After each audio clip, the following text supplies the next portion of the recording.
12화에서는 정말 많은 일들이 있었는데요. 오덕균이 국권화폐 사기로 인해 한민증권 지분을 전량 팔아버리는 선택을 했습니다. 단 한 주만 남아있다는 차중일의 보고에 경악한 송주란이죠. 도대체 며칠 사이에 무슨 일이 있었던 것일까 궁금한 송주란인데요. 하지만 강필범은 돈에 아무런 문제가 없으면 더 이상 이를 키우지 말라고 지시합니다. 이대로 넘길 수 없었던 송주란은 차중일에게 오덕규에 대한 조사 지시를 내리는데요. 그 과정에서 9%나 되는 자신의 지분을 전량 매도한 사실을 알고 놀라게 되죠.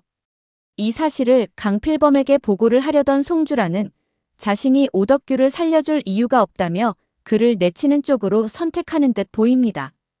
그렇게 되면 알버도 또한 자연스럽게 후계자 자리에서 멀어질 수밖에 없다고 생각한 거죠. 이제 남은 유일한 후계자는 강노라뿐입니다. 그런데 13화에서 송주란이 강노라와 강필범을 배신하는 듯한 행보를 보이는데요. 강필범은 홍금보가 여우회 비자금을 빼돌린 사실을 전혀 모르고 있죠. 그는 송주란에게 비자금을 재정비하라는 지시를 합니다. 문제는 이 과정에서 송주란이 홍장미가 비자금을 출금했다는 사실에 경악하는데요. 봉달수는 다시 찾아오면 된다며 그를 안심시키는 듯 보이죠. 그런데 13화 예고에서 보면 기숙사에 누군가 침입한 것으로 보이는데요. 놀란 고복희와 홍금보가 주저앉는 모습을 볼 수 있습니다. 확률상으로 보면 봉달수일 확률이 높아 보이는데요. 이들이 비자금을 기숙사에 숨겼다고 생각한 걸까요? 이외에도 기숙사에 방문한 강노라가 방 안에 펼쳐져 있는 돈을 보고 놀라는데요. 강노라 또한 아주 멍청한 건 아니기에 이들이 무언가 꾸미고 있다는 사실을 알게 되죠. 이미 홍장미가 홍금보라는 사실과 위장 취업했다는 사실을 모두 알고 있는 강노라인데요. 알버도와 공조를 하듯이 과연 강노라에게도 진실을 말하고 그의 지분을 확보하는 선택을 할까요? 강노라 또한 3개월 수습을 통과했기에 강필범으로부터 9%의 지분을 상속받았을 것으로 보입니다. 강노라 지분까지 확보하게 되면 한민증권의 지분을 18%나 확보하게 되는 셈이죠. 지난 회차에서는 IMF라는 힘든 위기 상황에서도 국민들이 금 모으기에 적극 동참하는 모습을 볼 수 있었는데요. 강필범은 가난은 나라님도 구제할 수 없다며 비웃는 모습을 보였죠. 한민증권의 펀드를 구매했다가 빚더미에 앉게 생긴 홍금보 아버지였는데요. 그런데 아이들의 돌반지라며 기부를 하기 위해 그곳에 등장한 겁니다. 강노라는 이 장면을 보면서 놀라움과 동시에 많은 생각을 하는 듯한 모습을 보였죠.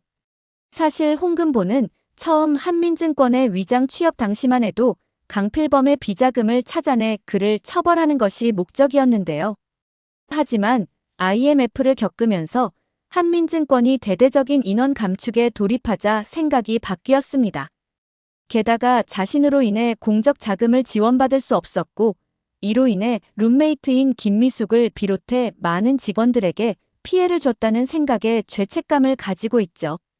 그러다 보니 현재는 부패한 경영자를 몰아내고 한민증권을 정상화해 직원들을 지키는 쪽으로 선회한 상태입니다. 강노라가 이 사실을 알게 된다면 그 또한 적극적으로 동참할 것으로 보이는데요. 살면서 한 번도 타인의 어려움에 대해서 고민해 본 적 없는 그였죠. 하지만 강필범으로 인해 좋아하는 김미숙이 비극적인 선택을 하는 것을 보고 많이 미안해하고 있는 상태입니다. 홍금보가 이 일을 하려는 취지를 알게 된 강노라가 지금까지는 엄마의 꼭두각시로 살아왔지만 자신도 그들을 벗어나 다른 사람을 살리는 선택을 해보고 싶다고 말하지 않을까 싶죠. 그런데 강노라뿐 아니라 신정우 또한 심경의 변화를 보이는 듯 보이는데요. 지난 회차에서는 신정우가 윤재범 국장을 만났습니다. 물론 홍금보가 위험해질 수 있는 이 상황에서 그를 데려가 달라는 부탁을 하기 위해서였죠. 하지만 9년 전 한민증권 부정 회계 사건에 휘말려 스스로 목숨을 끊은 홍금보의 동료 회계사가 윤 국장의 동생이었다는 사실을 알게 되며 충격을 받는 듯한 모습을 보였습니다. 윤재범은 자신의 안위를 위해 동생을 다그치고 비난을 했는데 그에게도 자신이 알지 못하는 다른 모습이 있었다는 거죠. 그냥 조금 더 지켜보고 내버려뒀으면 어땠을까 하는 후회가 지금도 있다며 신정우에게도 보이는 것이 다가 아니기에 조금 더 홍금보를 지켜보라고 말합니다. 예고편에서는 강필범이 DK리를 불러 신정우 하나만 몰아내면 우린 평화로울 수 있다고 말하는 모습이 보이는데요. DK리의 표정이 많은 생각을 담고 있는 듯 보이죠. 그런데 강필범이 갑자기 왜 이런 행보를 보이는 걸까요? 어쩌면 신정우의 정체를 알게 된 것이 아닐까 하는 생각이 들죠.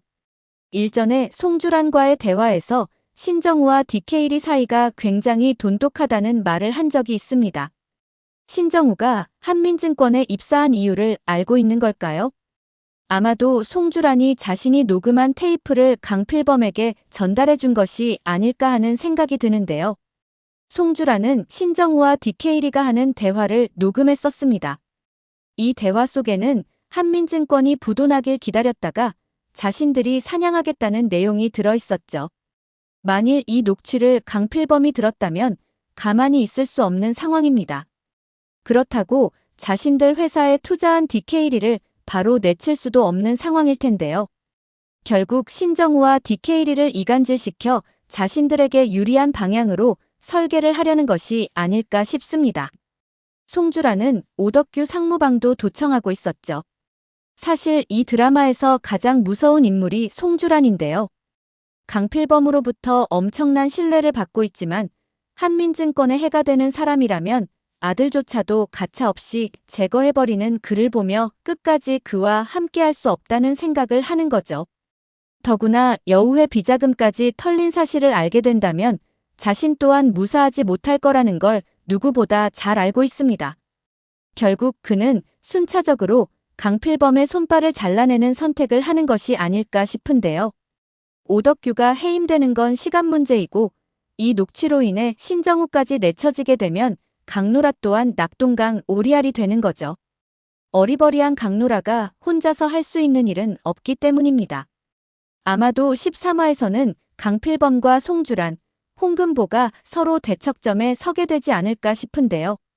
홍금보가 빼돌린 비자금을 자신의 손에 넣기만 한다면 명실상부 자신이 강필범을 대적할 수 있다고 생각하지 않을까 싶습니다.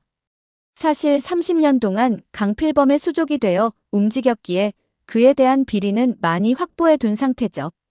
결국 그의 수족들을 잘라내고 강필범의 뒤통수를 치는 선택을 하지 않을까 싶습니다.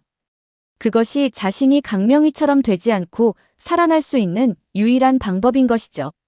물론 그 과정에서 강명희의 죽음에 관련한 정보라든지 홍금보에게 어떤 딜을 제안할 수도 있고 말이죠.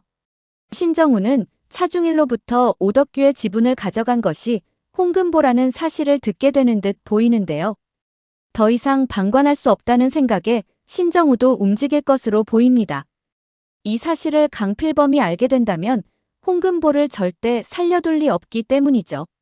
결국 자신의 목표였던 한민증권 사냥을 멈추고 홍금보와 같은 편에 서게 되지 않을까 싶습니다.